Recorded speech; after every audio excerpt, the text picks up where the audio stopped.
demonstrating the early practice of making your own wattle fencing. This sounds so neat. So she's been gardening for 45 years. She's certified Nash County Master Gardener for 24 years and has served on the original design committee of the Nash County Arboretum. Welcome, Joey.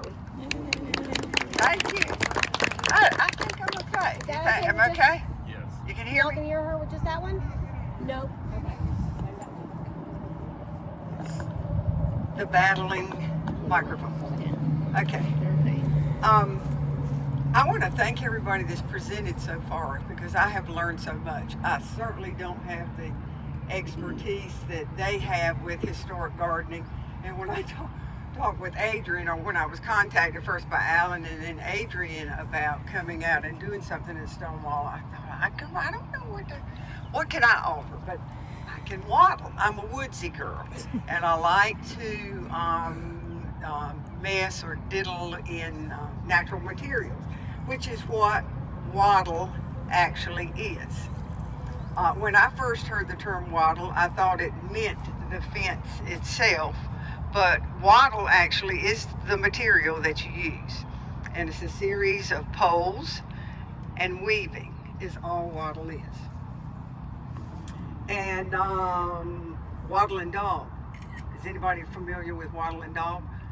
I walked in Stonewall a little while ago, and I was wondering if possibly some of the walls could be made with wattle and daub. And how they did that is they started with the structure of the wattle fencing or the wattle framing, and they added the daub to it. And the daub was actually damp clay, sap, and animal dung that they spread on the wattle, and then sometimes they would plaster over it. But wattle and daub was replaced with brick and mortar as time went on, and also with lath and plaster, which is possibly what Stonewall is, the walls of Stonewall are made of. And wattle fences were used way back when to keep the animals in, sheep, not so much cows, they could probably push it over. It was used in the kitchen garden to keep the chickens out of the herbs and the vegetables right outside the kitchen garden. And one of the good things about it is that it's sustainable. When we first started talking about doing a demonstration here, when you're doing wattle fencing, you do it in place. And I thought, how in the world am I going to make a demonstration and come out? So anyway, it does not travel well. When I got here, my wattle had unwattled, and so I was having to pull it back in. But typically you do it in place. You put your rods in first, whatever they are, and they can be any size. Let me go back here. Did I bring my dibble? I have a giant dibble. Here he is. This is what I used at home to make the hole for my post, and then I hammered them in. And usually whatever material you use, if you try to hammer it straight on with a hammer, it's going to split. So I used a little block to hammer my stakes in. I hammered this in not near as deep as you should do it with something, a material that's this diameter. You probably want to put it anywhere from 6 to 8 inches in the ground. As you get larger, of course, you've got to set it much deeper in the ground. But the other good thing about wattle is it can last anywhere from 5 to 15 years. So I thought that was excellent. This particular material was what I had on hand, which is crepe myrtle. It's not straight as and as easy to work with as some wattle. Most wattle material, I think, is, or most familiar wattle material is willow, which is straight and pliable. But anyway, I had a lot of crepe myrtle, and so these are crepe myrtle poles, and these are crepe myrtle weaves. But at the very top, I needed to tie it off with something, and I needed something that was very pliable. And traipsing in the woods, found a lot of grapevine, brought the grapevine back, and it was so thin, I thought, well, that's not going to work.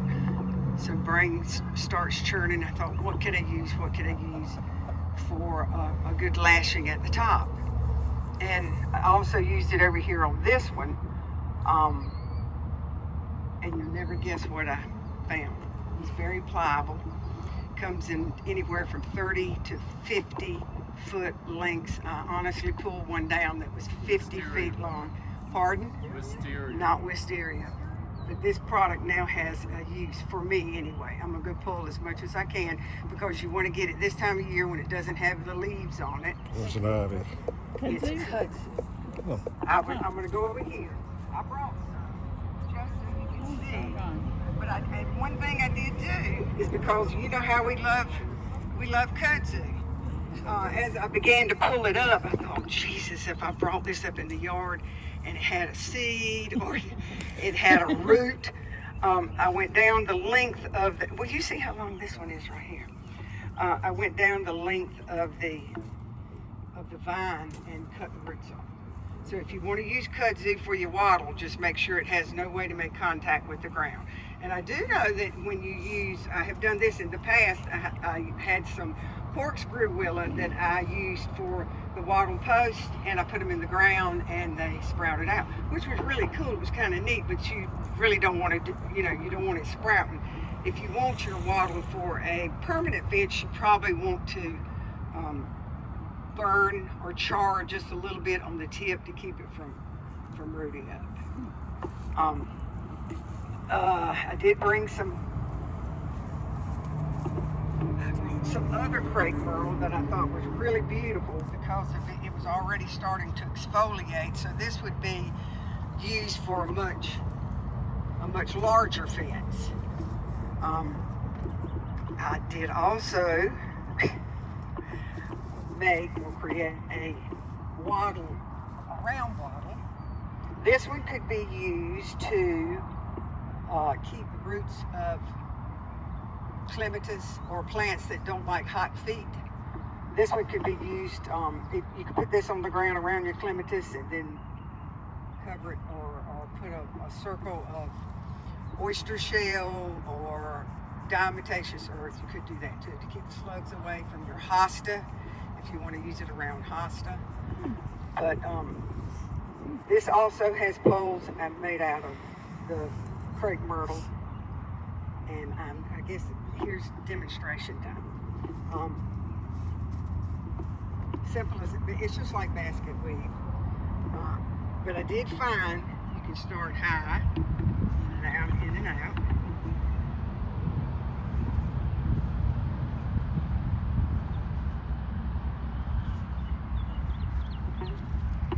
And then slide it down as you go. And you can make it as tall or as short as you want. And it's just simple basket weave. Now I can imagine that at Stonewall, these small wattle fencing could have possibly been used back in the kitchen garden. So it's just a matter in and out, in and out, in and out. All right, let's see if I've forgotten anything else. You can also buy wattle online. I do not know how they can ship the wattle without it shifting, but yes, you can buy the wattle online. And if you buy the willow online, it's $1 per stick. So it's much easier to go out and harvest what you've got, or this time of year you see a lot of crepe myrtle cuttings on the side of the road, so you could pick those up. Let's see, there are lots of DIY videos out there about how to make wattle. You can get online. There are lots of different materials you can use, but they're really helpful if you want to make wattle fencing. All right, are there any questions? When you get to the end of your wattle stick, do you have to like tie off any specific? No, now nothing is tied on this one. The only reason this one is tied is because it had to be transported. Actually, this is very sturdy when it's in the ground.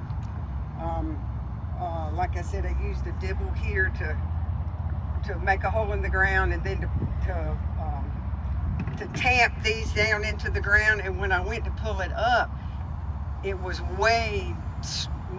it's way sturdier than you think it is.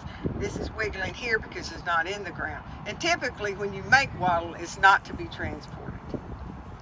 You just make it and it stays, and it was just surprisingly sturdy. I could see where it could keep your sheep in, or your pigs in, or whatever. Any other questions? So you mentioned that if you mistakenly have roots or something that could grow, is that ever the intention to have a live wattle fence? Pardon? Cindy showed us. To make a wattle fencing, a live wattle fencing? Cindy has one. How wonderful. Well, I would like for it to root. Pretty. Well, the willow, of course, is just easy to root anyway, and so the wattle, I had a section of wattle that I was holding back. Some crocosmia want to flop over. There's some plants that want to flop over, so you can make a small section of wattle fencing, and I had that wattle fencing sprouting out but it was willow. I don't think this crepe myrtle is, and plus too, I probably didn't tell this part. If you notice, all that is cut at a 45, and that's going to be really hard for it to root. You 45 it at the bottom, of course, and make it easy to get in the ground, and then you want to, and plus too, you wouldn't have these up. You probably want to cut it off, so that that's not in danger of impaling anybody. But it's surprising how sturdy it can be. And how that's all they had to work with back then, were natural things, and how what ingenuity they used. And by the way, when I was doing a little bit of research on it, because wattle, first time I ever saw it was in Williamsburg, and I always associated it with England. I did not know that they have traced it back to the Neolithic times. So wattle has been used since the caveman was here. They started with the wattle and daub in the 12th century, I think. Anna and I were talking about it. The daub was used then. But it's just, I'm amazed at what our predecessors had to work with. And those minds were clicking all the time. How can I use this? Or I have a need. What can I go out and find to help me with this need? So wattle has just been around a long, long time. Any other questions?